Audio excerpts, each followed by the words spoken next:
कार्यक्रम के पुण्यार्जक हैं श्री दिगंबर जैन संरक्षणी सभा एवं सकल जैन समाज, जबलपुर, मध्य प्रदेश। स्पष्ट किया था, यदि उत्तम सुख को प्राप्त करना चाहो, उत्तम सुख का अर्थ कौन सा सुख होता है? मोक्ष सुख होता है। स्वर्गीय सुख को सुख नहीं मानते हैं, क्योंकि इंद्रियों के माध्यम से उत्पन्न होने वाला जो सुख है वह मात्र वेदना का प्रतिकार मात्र है। वेदना का प्रतिकार सो सुख नहीं माना जाता है। वेदना को दूर किया जा रहा है, वह सुख थोड़ी ही वो, क्योंकि वेदना कुछ काल के लिए दूर हो जाती है और पुनः वेदना प्रारंभ होती है। कुछ क्षण के लिए प्यास बुझ जाती है, कुछ क्षण के लिए भूख मिट जाती है, पुनः वापस भूख और प्यास लग आती है। इसलिए वेदना का प्रतिकार का नाम ही सुख मान लो। एक मान्यता है, वस्तुतः वह सुख नहीं है, ऐसा कहा जा रहा है। इसलिए जो उत्तम सुख का अर्थ मोक्ष सुख को प्राप्त करना चाहो, तो आचार्य ये कहना चाह रहे हैं कि निव्यसयम पुनः मनम, ऐसा कहा।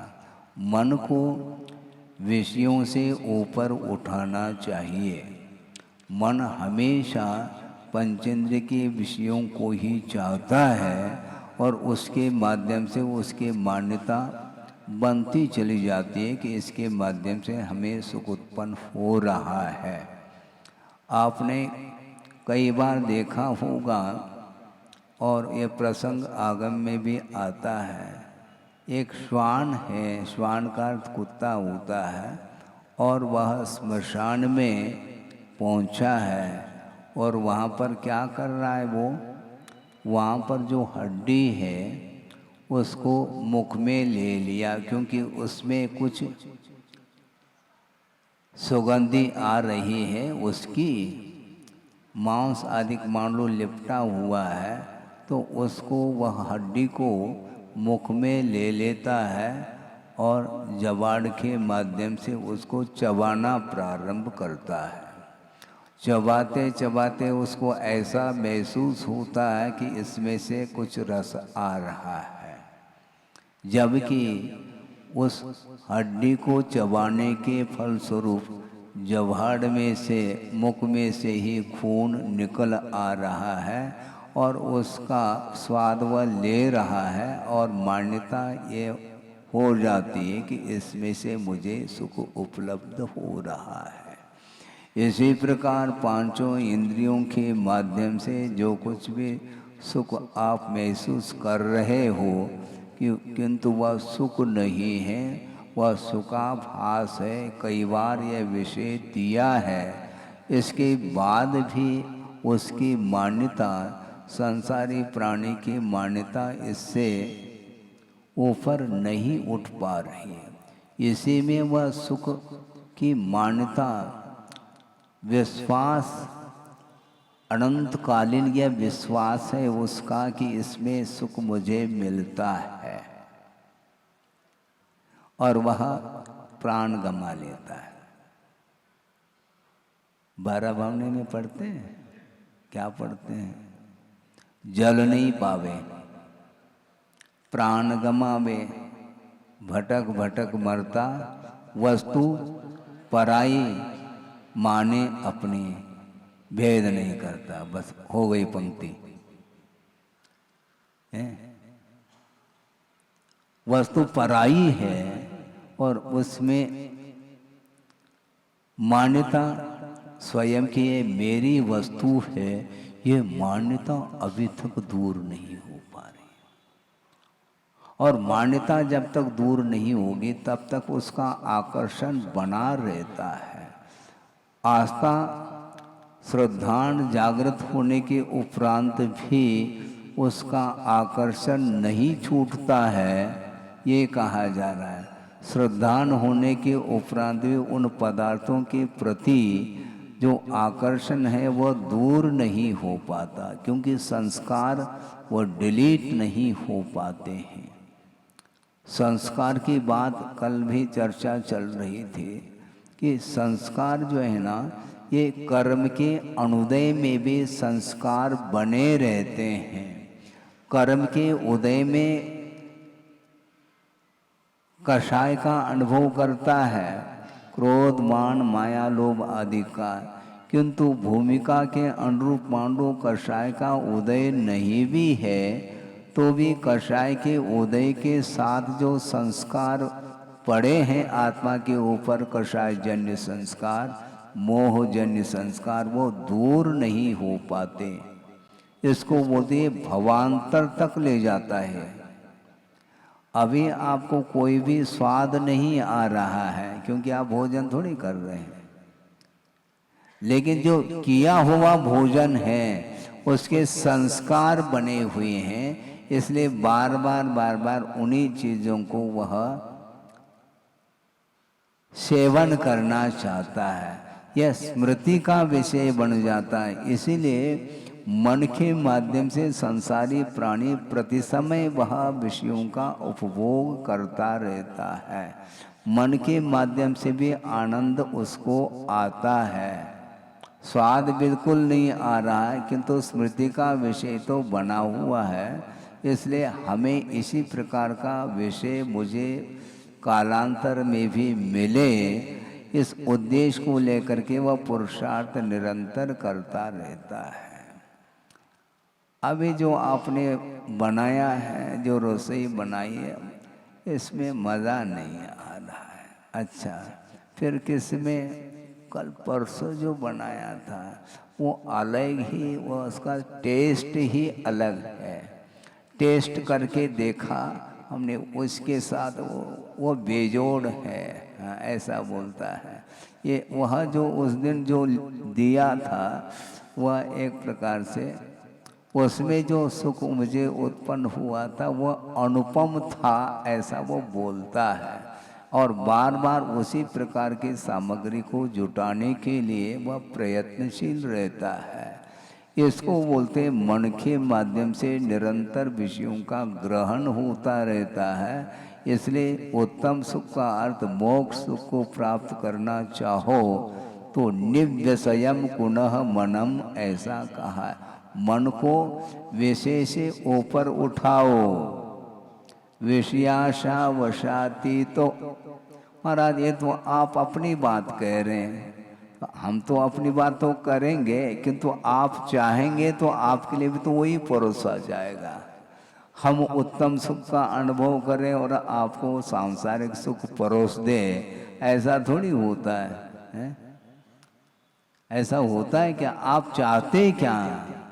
भीतर से बोलो। भीतर से तो वही चाहते हैं, ऊपर से उसे बोल लेते। महाराज आप बोलो, हम हाँ भरते चले जाएंगे, किंतु मन में जो है सो है, उसको कौन नकार सकता है? बहुत कठिन। मन को विषय से ऊपर उठाना अत्यंत कठिन है। निरंतर आप साधना करते रहो तब भी किसी भी पल में, जैसा बोलते हैं ना, किसी भी पल में वैराग्य उपज सकता है, तो किसी भी पल में वैराग्य विनष्ट भी सकता है, नष्ट भी हो सकता है।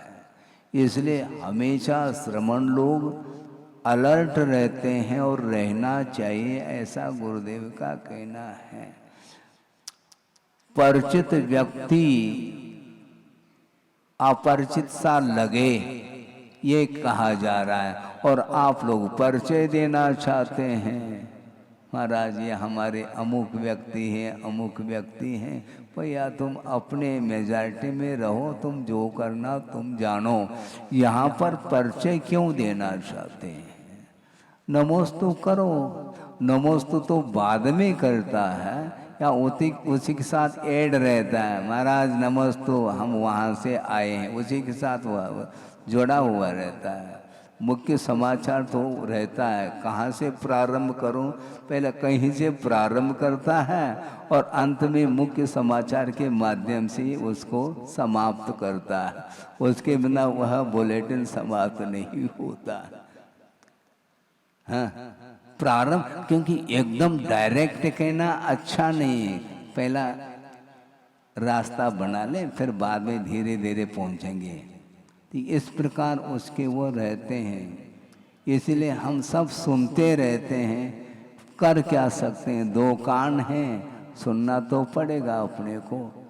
अपने अपने भाव को लेकर के संसारी प्राणी आता है और धार्मिक क्षेत्र में भी वह अपनी बात को भूलता नहीं, जबकि भूलने के लिए कहा जा रहा है। जब तक आपका मन विषयों से ऊपर नहीं उठेगा तब तक मोक्ष सुख की बात नहीं करो, वो मिलने वाला नहीं है, ये कहा जा रहा है। इस प्रकार कल जो है अनित्य भावना का वह विषय पूर्ण किया था, मतलब कथन के अपेक्षा से, प्रतिपादन के अपेक्षा से वह विषय पूर्ण हुआ, किंतु निरंतर आपको अनित्य भावना के विषय में सोचना ही चाहिए। नहीं सोचेंगे तो निश्चित रूप से मन वहीं पर चला जाएगा जहाँ पर जाना चाहता है। उसको कंट्रोल करिएगा। वो प्रयोग करना बहुत कठिन होता है। कुछ ही क्षण के लिए वो धार्मिक क्रियाओं को करने के लिए अवसर मिलता है, उसमें भी वह उसमें प्योरिटी नहीं आ पाती। शुद्ध धर्म ध्यान करना, किसी भी प्रकार से विषयों को याद नहीं करना उस समय। महाराज वो तो विषय तो आते हैं अपने आप आना अलग वस्तु, किंतु लाना नहीं चाहिए। क्योंकि एक बार यदि मान लो किसी भी पदार्थ का संबंध उपयोग के साथ हो जाता है, फिर वह स्मृति का विषय बनता है।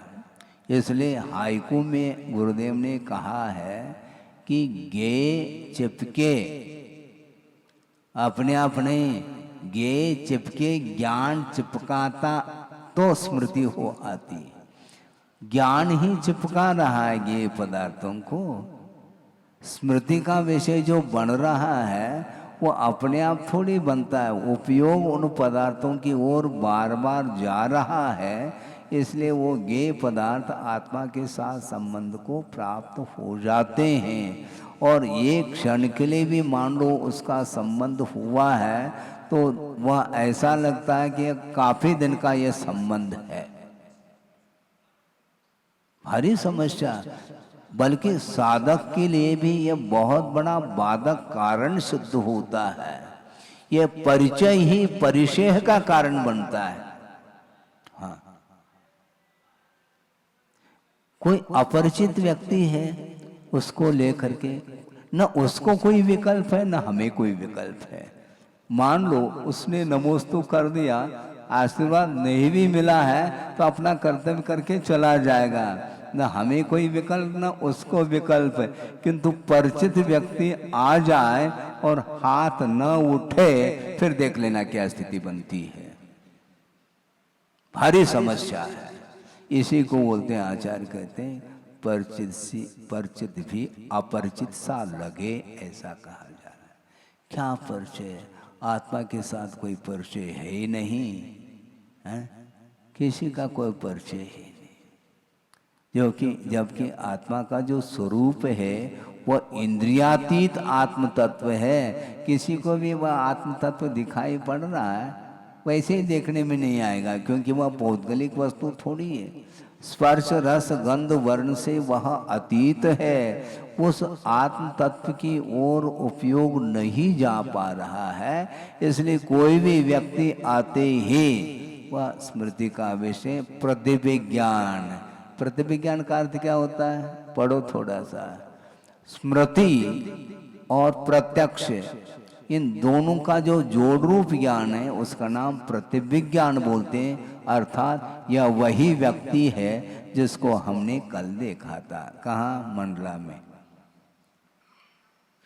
हाँ, ये वही व्यक्ति है जिसको 5 साल पूर्व में देखा था, वो वही व्यक्ति आया। मतलब कितना उसका ज्ञान सॉलिड है, पूरा का पूरा पिक्चर सामने आता है। ये वही व्यक्ति, इसमें कोई शक नहीं है। बाल्यकाल का भी मान लो कोई तस्वीर है, सुनो इधर इधर उधर नहीं, बाल्यकाल का यदि कोई मान लो तस्वीर है, चित्र है, वह बाद में देखने में आता है, फिर भी वह पहचान लेता है, अच्छा ये मैं ही था। इतना परिचय आत्मा के साथ क्यों नहीं होता है?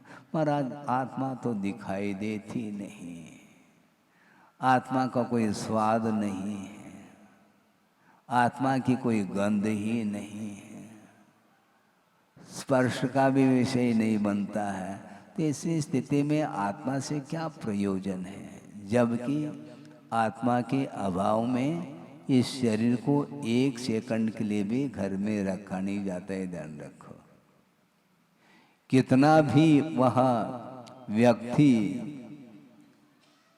किसी अपने परिवार के साथ स्नेह का संबंध रखता था, किंतु रखता था अब रख नहीं पाएगा, अवसान होते ही उसको निकाला जाता है, क्योंकि वह जड़ है, शव है।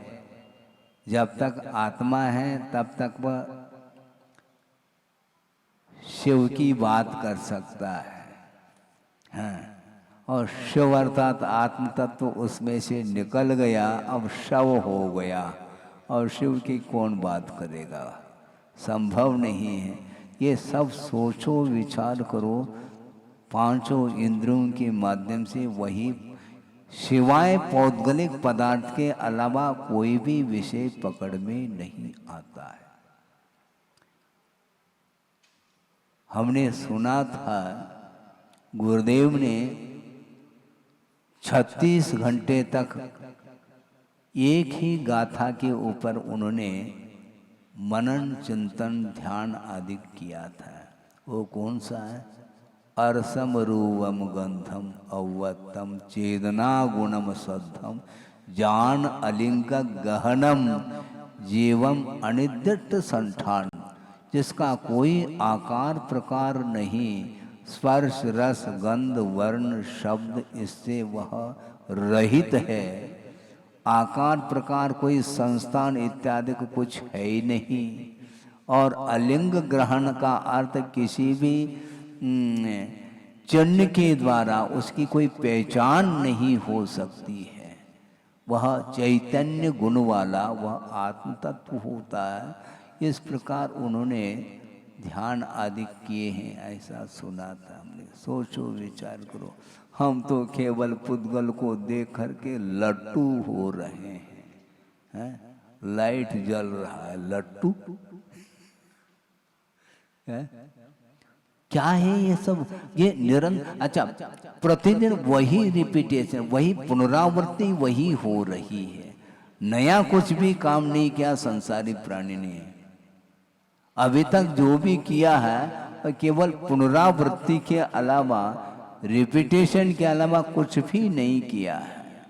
चाहे वह अरबपति हो, चाहे वह खरबपति हो, अथवा आज जो है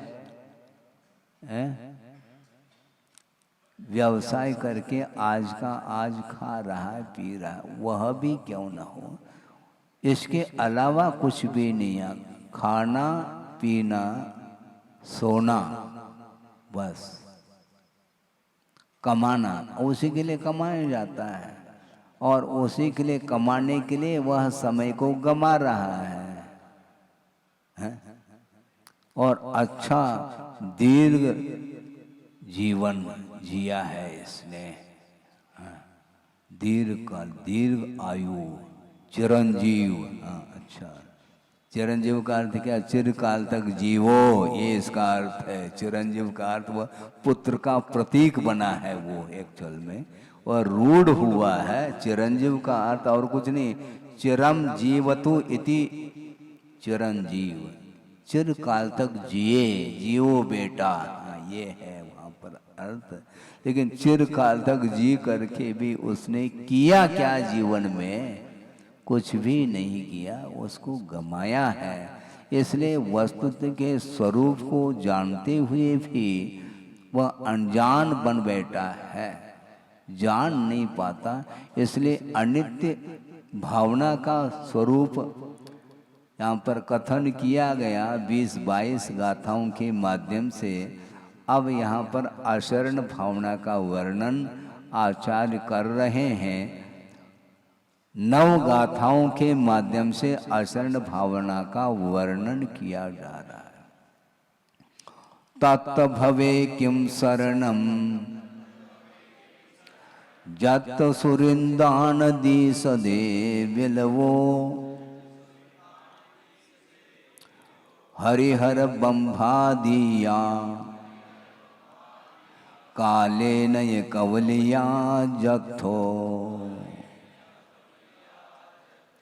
तत् भवे किम शरणम। इस संसार में क्या शरण है? न किमपि। क्या शरण? कौन शरण है?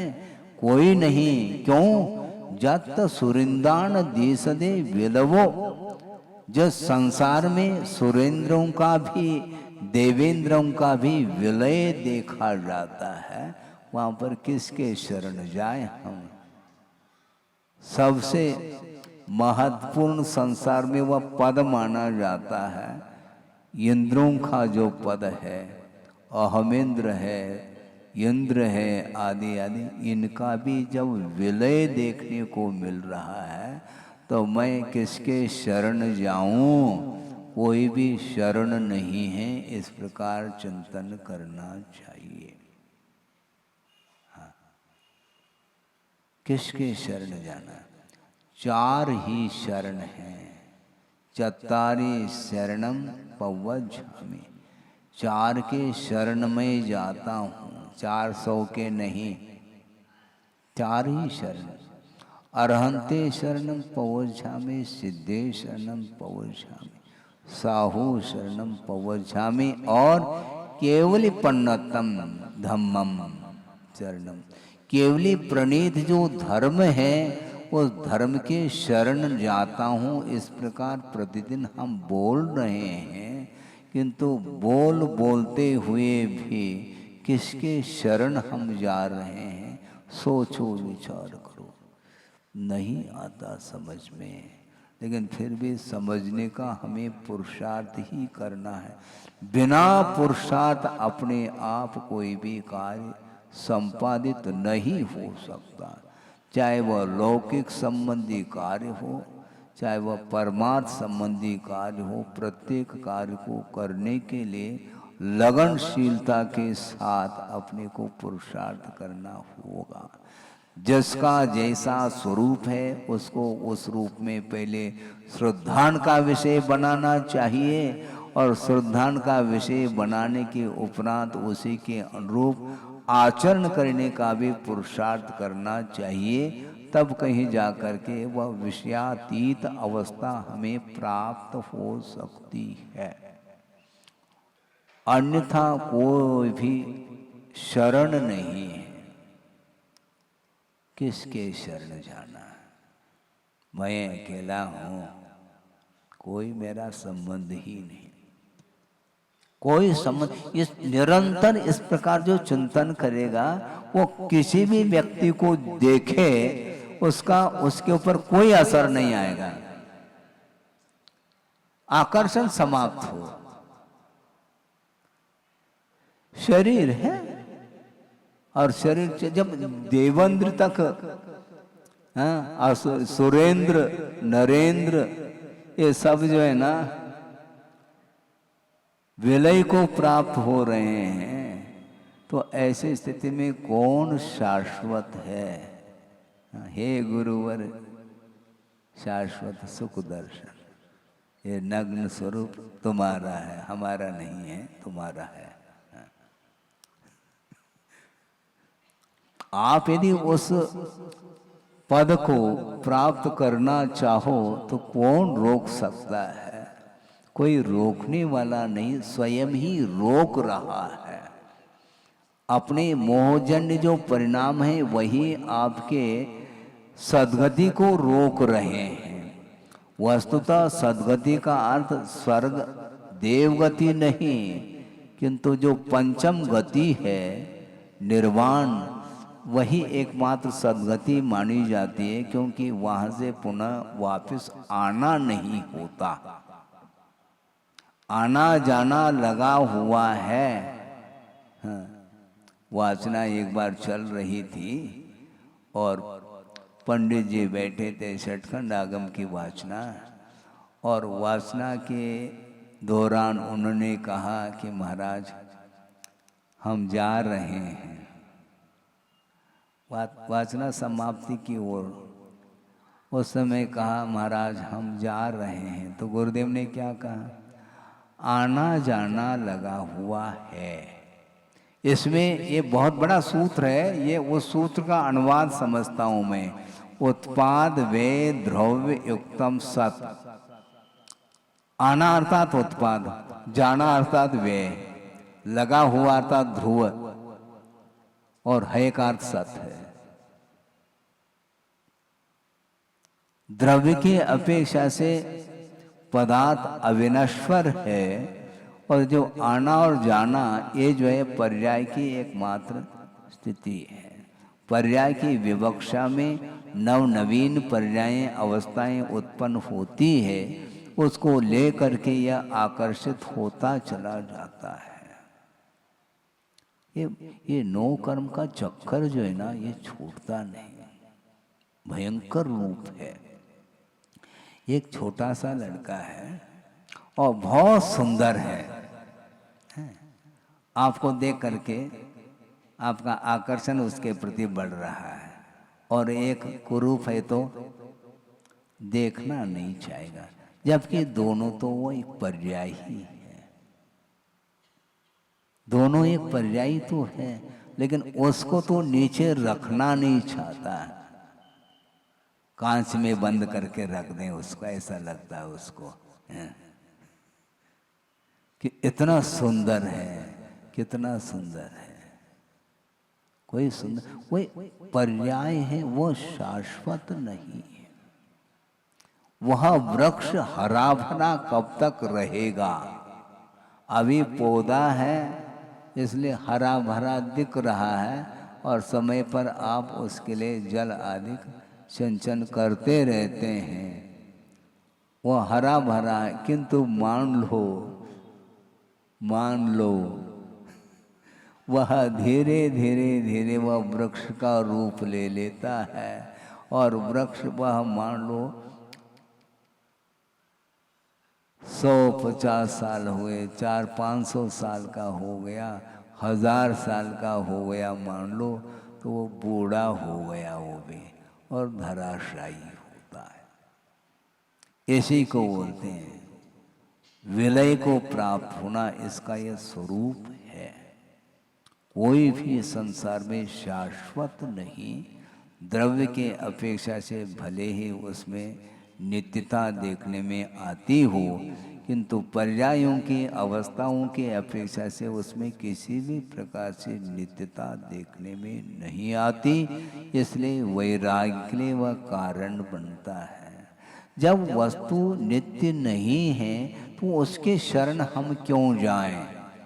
हैं, लेकिन बहुत कठिन होता है। समझ में तो सब आ रहा है, लेकिन समय समय पर समझ में नहीं आता। प्रसंग जब सामने आता उस समय वह समझ में नहीं आता, बाकी समय तो आराम से समझ में आ जाता है कि पदार्थ अनित्य है। बहुत कठिन है ये, बहुत ही कठिन।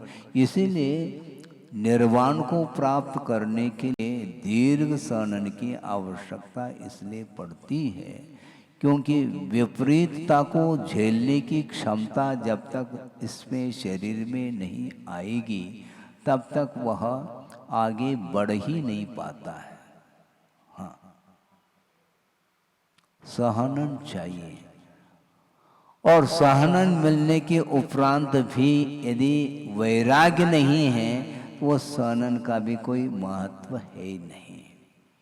ममत्व भाव का त्याग होना चाहिए, क्योंकि कल भी कहा था कि महामोह ऐसा का मोह जो है ना बलिष्ठ है, वह बहुत समर्थशाली, वह एक परिणाम है जिसके कारण वह आत्म तत्व के पास शक्ति, अनंतात्मक शक्ति होते हुए भी वह आवरणित हुई है। वह शक्ति, उस शक्ति को उद्घाटित करने के लिए न जाने कितने भव लगेंगे, कुछ भी नहीं कहा जा सकता। हाँ। सोचो, विचार करो, सिद्धांत को पढ़ने से कुछ अपने आप वाणी विराम लेती है। मैं क्या कर सकता हूँ, मैं अपने आत्मा का ही कल्याण नहीं कर पा रहा हूँ अभी तक, और दूसरे के कल्याण की मैं बात कर रहा हूँ। स्वयं ने कर लिया? नहीं किया। अपने पेपर को अभी लिखना अभी पूरा हुआ नहीं, और दूसरे के पेपर को लिखने की चिंता होने लगी। हाँ, अच्छा वो मेरिट में आ जाए, और तुम स्वयं तो ठीक है, पासिंग मार्क मिल जाए या फेल भी हो जाए, कोई चिंता नहीं। दूसरे का पेपर वो स्वयं ही उसको लिखना पड़ेगा। लिख करके कोई भी देने वाला नहीं, स्वयं का पुरुषार्थ है वो। दूसरे का सहयोग मिल सकता है, किंतु योग और सहयोग में बड़ा अंतर है। करण और उपकरण में बड़ा अंतर है। उपकरण एकमात्र बहिरंग सहकारी कारण बन सकता है, किंतु जो मेन जो कारण है वो आत्मगत परिणाम है। वो जब तक हम उज्जवल परिणाम नहीं करेंगे तब तक हमारा कार्य दूसरा आकर के कोई करके देने वाला नहीं है। अनंत शक्ति के धारक है भगवान, किंतु उनकी अनंत शक्ति आपके काम में नहीं आने वाली है। नहीं आती। यदि आ जाए तो बिल्कुल या एक व्यक्ति भी नहीं बैठ पाएगा, फिर सबको एक साथ युगपत एक साथ सबको ले जाएंगे उठा करके। ऐसा होना ही नहीं। कैसे उठाएंगे मुझे बताओ? वो क्रेन है क्या? क्रेन से जो है ना 150 टन का मान लो कोई वेट पदार्थ, उसको उठाया जा सकता है। तो इस प्रकार कोई उठाने वाला है क्या? है? और मोह का इतना वेट जबरदस्त है, वो उठ ही नहीं सकता दूसरे के द्वारा। स्वयं ही उठ सकता है। स्वयं अपने ही परिणामों के माध्यम से वह मोह का बंद किया, मोहनी कर्म का, तो उसकी निर्जरा, उसका संवर वह स्वयं ही करेगा, करके नहीं दे सकते। बताया जा सकता है कि इस प्रकार रास्ता है, इस प्रकार चलोगे तो तुम्हें मंजिल मिल सकती है, किंतु मैं चल करके आपको पहुंचा दूं ऐसा संभव नहीं है। आपको ही स्वयं ही करना पड़ेगा। इसलिए जब अनित्य है तो सुरिंदान जीसदे विलवो जथ भवे। जिस संसार में इंद्रादिकों का भी विलय देखने में आ रहा है, और कौन? हरिहर बंभादिया। हरि अर्थात कृष्ण लिया है टीकाकार ने, हर अर्थात ईश्वर लिया है, और ब्रह्मा है, विधाता है। सारे सारे विशिष्ट अन्य लोगों के अपेक्षा से विशिष्ट बल रखने वाले बलशाली व्यक्ति माने जाते हैं, किंतु ये सारे सारे कालेन कवलिया जथो, काल ने इसको कवल बना लिया है, तो ऐसी स्थिति में हम किसके शरण जाएं? कोई शरण है ही नहीं। हाँ हाँ, प्रवेश करते हैं। नहीं, चिंतन तो कर सकते हैं, क्योंकि ज्ञान की वह परिणति है। महसूस क्या होता है ये मुख्य है। सुनो सुनो, वस्तु तो आत्मा के प्रदेश केवली भगवान के, वो आत्म प्रदेश समुद्घात के समय पर प्रत्येक जीवात्मा में वह आत्म प्रदेश प्रविष्ट होंगे, लेकिन उनका, उन आत्म प्रदेशों का आपके आत्म प्रदेश के साथ क्या तादात्म्य है? बोलिए आप। कोई तादाद, सुनो, तादात्म्य नहीं है तो वह संवेदन आप क्या करेंगे? जिस समय आप बोल रहे हैं इस समय भी आत्म प्रदेश उनके आ सकते हैं। आप क्या फील कर रहे हैं?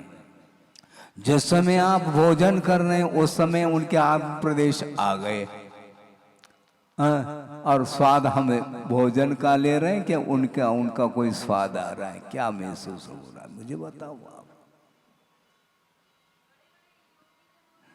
बड़े बड़े योगी तो योगी होते हैं, बड़े छोटे की परिकल्पना है ही नहीं वहाँ पर।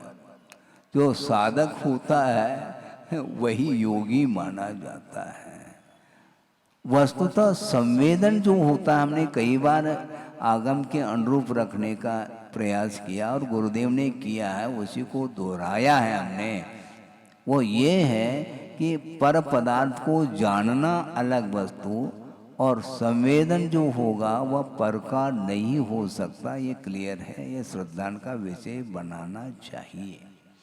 संवेदन दूसरे का नहीं, संवेदन स्व का होगा, और अतीत अनागत का नहीं होगा, वर्तमान का होगा। केवल ज्ञान में केवली भगवान के लिए उनके स्वयं के अतीत के अनंत पर्याय उस केवल ज्ञान में अवतरित हो रहे हैं, जो हो चुके हैं वो, और होने वाले भी पर्याय, किंतु उनका कोई संवेदन नहीं। अतीत में अनंत बार निगोद गया है, अनंत बार नारकी बना है, अनंत बार देवादिक पर्यायों को भी प्राप्त किया है। इसके बावजूद भी वह ज्ञान का विषय बन करके रह रहा है, किंतु संवेदन वर्तमान का है। यदि अतीत का संवेदन उन्हें होने लग जाए तो सबसे ज्यादा दुखी तो वही हो जाएंगे, क्योंकि आपके अनंत पर्याय आपके बुद्धि के विषय तो हो नहीं रहे, और उनके लिए वो बुद्धि के विषय बन रहे हैं। सबसे ज्यादा दुखी होना चाहिए यदि संवेदन होता है, तो संवेदन नहीं हो सकता है। ज्ञान का विषय बन जाएगा, कोई दिक्कत थोड़ी है। हाँ, कोई भी रहो है? वस्तुतः विशुद्धि का आधार कौन है, इसको पकड़ो। आत्मगत परिणाम ही है, और उनका आलंबन भर लिया आपने। निषेध नहीं कर रहा हूं, किंतु उनका आलंबन लेने के बाद भी वह क्षण मात्र में विशुद्धि समाप्त क्यों हो रही, यह प्रश्न है। हाँ, बहुत भाव विभोर होकर के आपने भक्ति कर ली, पूजन अर्चन आदि कर ले, सब कर लिया, और कितना समय निकला? कोई ज्यादा समय नहीं, और कोई व्यक्ति आ गया, कभी आ गए, वो विशुद्धि कहाँ गई? अब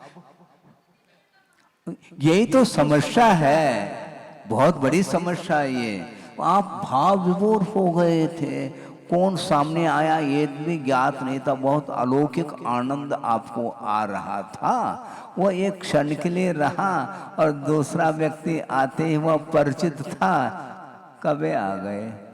ये जो है ये बिना राग के है क्या, मुझे बताओ। वो वीतराग मुद्रा ओझल हो गई। हाँ, जिसके सामने जाने से मन हटता नहीं था, और पूजन आदि करने के बाद 2-5 मिनट भी नहीं हुआ, वह झरझर झरझर वो सारे संस्कार विशुद्धि के समाप्त हो गए। उससे भी ज्यादा प्रफुल्लित मन वाला हो गया और उसके साथ घंटों मन लग रहा है। और वहां पर 10 मिनट ही बैठे थे अपन प्रतिमा के सामने। कोई भी हो, चाहे श्रवण बेलगुला की हो, चाहे बड़े बाबा की प्रतिमा हो, कोई प्रतिमा हो, यहां तक कि अतीत में संसारी प्राणी ने अकृत्रिम चैत्यालयों की वंदना भी करी है और सागरोपम आयु तक वो सारा दृश्य उसे देखने को मिला है। इसके बाद भी वह दृश्य गायब क्यों होता है? इसी को बोलते मोह महामद पियो अनादि। हाँ, अनादि है ना, वो अनादि काल से पीता आया है, इसलिए उसके संस्कार कैसे डिलीट हो सकते हैं? नहीं हो सकते। इसलिए परिचित भी अपरिचित सा लगे। कोई नहीं, कोई परिचित व्यक्ति नहीं तो वह सोचता है अकेलापन का अनुभव हो रहा है महाराज। अच्छा, आप अकेलापन का अनुभव नहीं करना चाहते हैं? जब मैं अकेला ही हूं तो अकेलापन का अनुभव होने में आपको दिक्कत क्या हो रही है? एको हम कह रहे हैं तो किसको सुना रहे हैं? वो किसी को सुनाना है क्या? हमें किसी को सुनाना नहीं है, अपने आप को ही सुनना है। मैं अकेला हूं। जब हूं तो बार बार हूं कहने की भी आवश्यकता नहीं। एको हम इसके माध्यम से जो ध्वनि निकल रही है उससे भी वो आकर्षित होता चला जा रहा है। मतलब उसमें भी उसके लिए विषय ही मिल रहा है, कर्णेंद्रिय। मैं अकेला हूँ, बस हो गया ना। अब क्या इससे, क्या इसमें महसूस नहीं होता क्या? एको हम, अब इसमें क्या कुछ और मिल रहा है क्या? क्या मिल रहा है? मिलना जुलना कुछ भी नहीं है, लेकिन बार बार उन्हीं विषयों को दोहराता चला जाता है। ये दोहरे आते चले जाते हैं, बहुत कठिन है। केवल कथन करना अलग वस्तु है, किंतु महसूस करना बहुत कठिन है। जब सुरेंद्र देवेंद्र जिसको बोलते हैं, सागरोपम आयु के साथ समय व्यतीत किया, इसके बाद भी आचार्य कहते हैं चलो कहाँ, लोग के बाहर तो नहीं भेज रहे हैं, कहाँ जिस आयु का तुमने बंद किया है उधर चलो। हाँ, ना जाना पड़ेगा। फिर ये ठाट बाट पुनः वापिस वही ठाट बाट। ये ठाट बाट क्या है? ये वो तात्कालिक था। आपकी उम्र के अपेक्षा से काफी उम्र बड़ी है वो उम्र, लेकिन सागरोपम आयु होते हुए भी अनंत तो नहीं है वो। अंत आएगा, अंत आएगा तो ले जाएगा, खत्म। नया चित्र पिक्चर नया लगेगा, सीरियल वो समाप्त हो गया, पुराना अब नया आ गया। अब उसमें अतीत का सब कुछ, वह सागरोपम आयु के साथ जो कुछ भी ठाट बाट सुख का अनुभव किया था वह सब समाप्त हो गया और पुनः नीचे आया है। तो नीचे आया तो उस प्रकार का सुख तो मिलेगा नहीं, वो मिलना ही नहीं है। ये विशुद्धि बढ़ाना ये खेल नहीं है।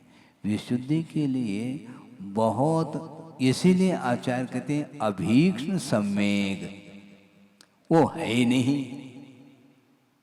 सम्यक के दो अर्थ लिए हैं, एक सम्यक का अर्थ संसार से भीति और एक सम्यक का अर्थ धर्मानुराग।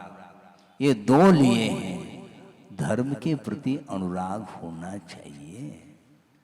अपना कोई व्यक्ति आ जाता तो चिपक जाता है और क्या बोलता, धर्मानुराग है, गलत बात है।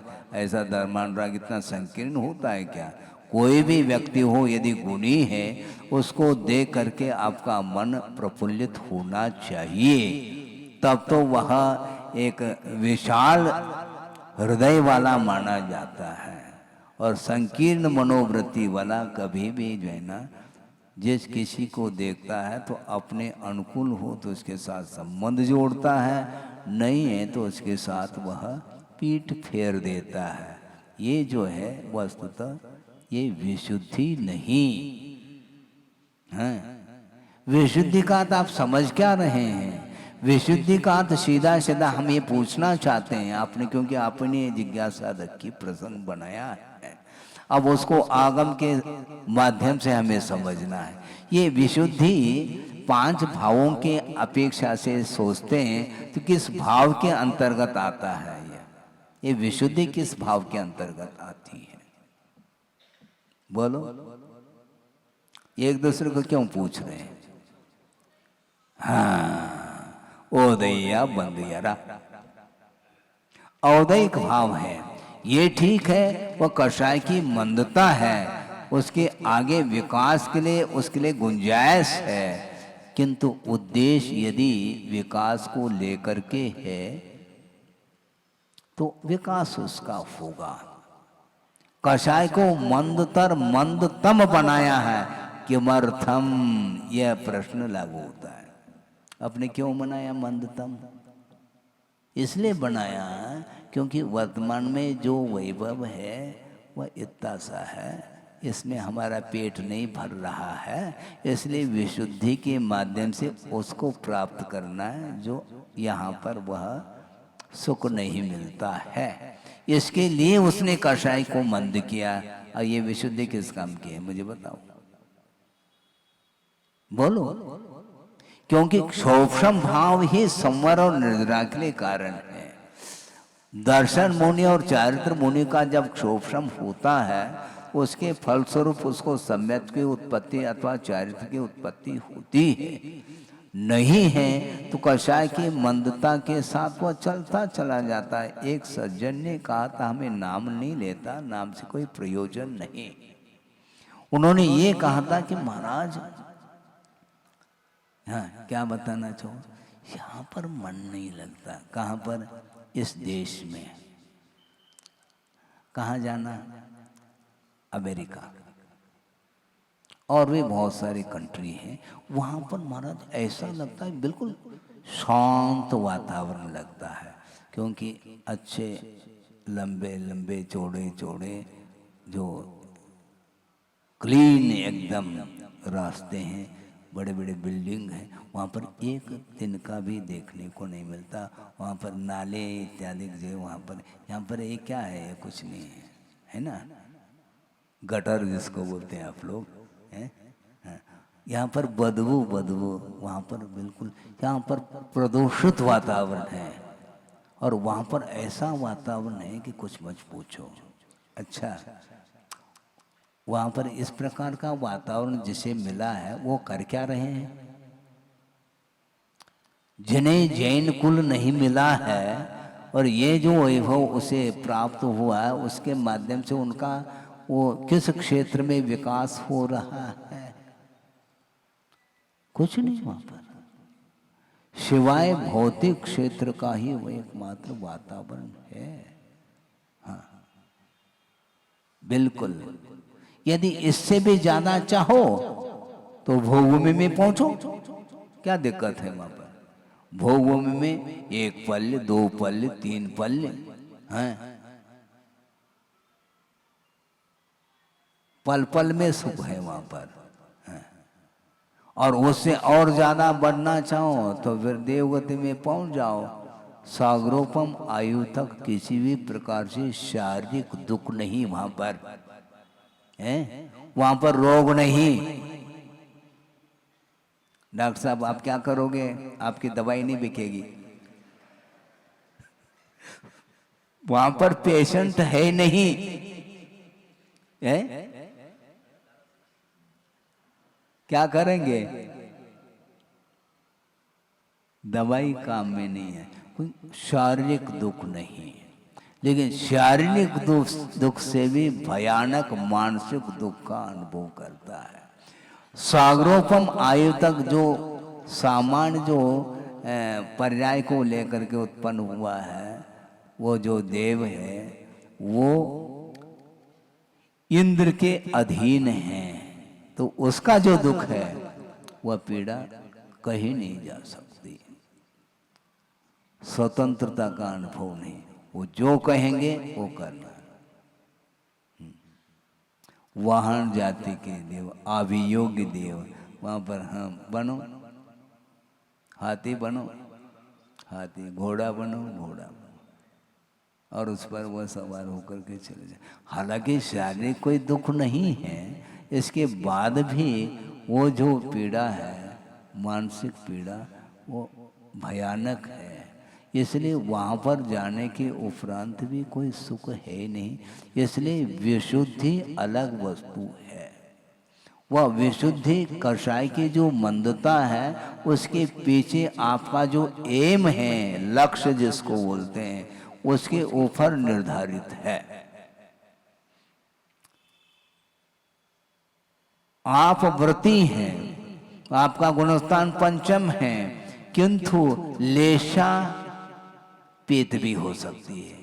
पीत लेशा की सीमा सप्तम गुणस्थान तक है, और वहां पर अहमिंद्र है, शुकुल्लेशा वाला है, ग्रेवेक है, 16 सर्ग से लेकर के आगे के हैं, है ना। ग्रेवेक है, अनुदिश है, अनुत्तर विमान में रहने वाले शुकुल्लेशा के हैं धारी। हाँ, और विशुद्ध तो काफी है वो विशुद्धि। इसके उपरांत भी असंयम का ही संवेदन होता है। निर्जरा कर सकते हैं, वो संवर कर सकते हैं। पंचम गुणस्थान में जो संवर और निर्जरा होती है, क्या इस अनुपात से वो कर सकते हैं क्या? तो लेशा तो परम शुक्ल लेशा है महाराज, लेशा तो है, विशुद्धि काफी है। अपनी विशुद्धि की चर्चा करी, हमने सोचा विशुद्धि ले लो।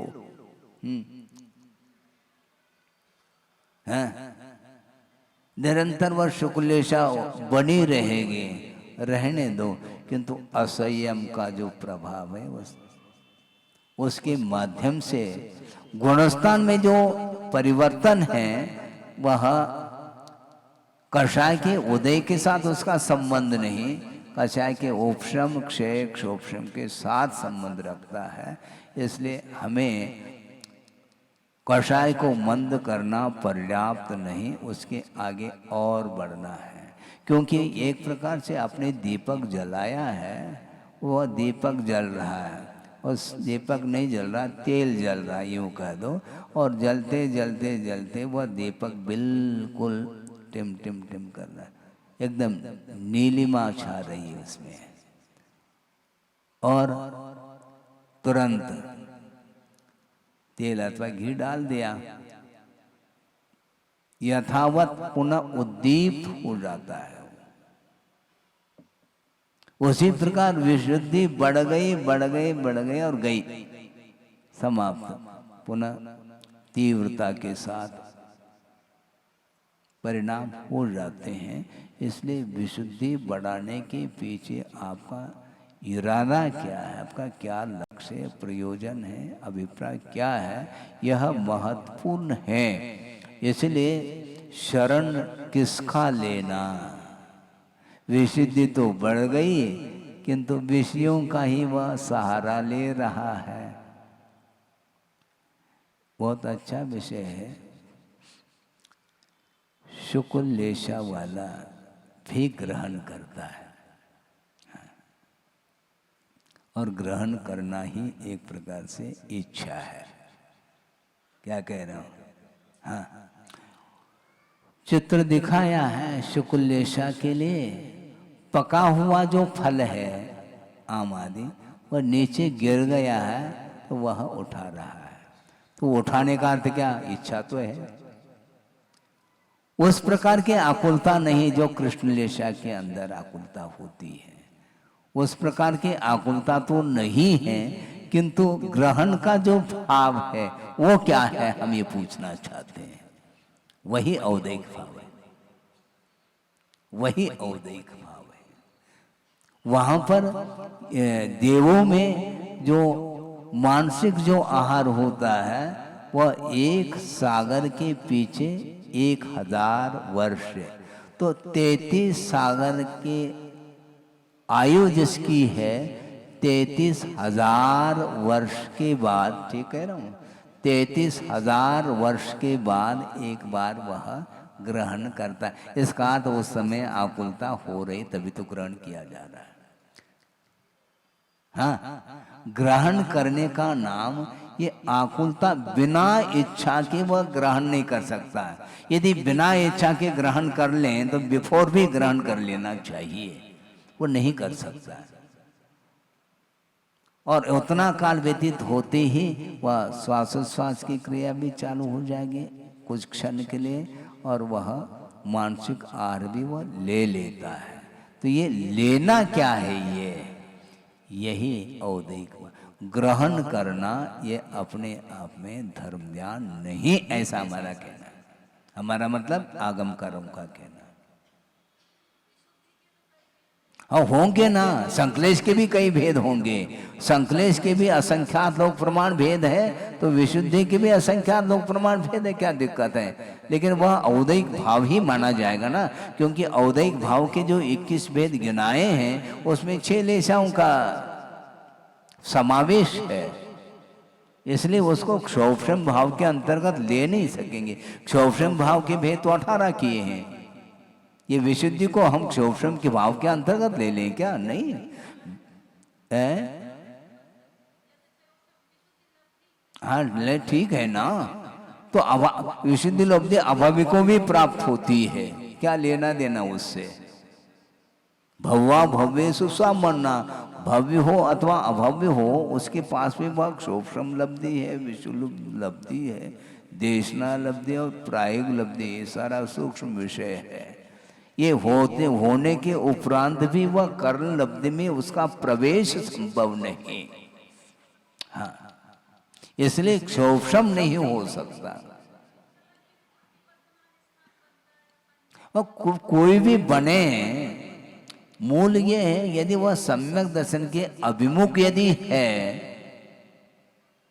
तो बात अलग है, नहीं है तो नहीं। संज्ञाएं जिस समय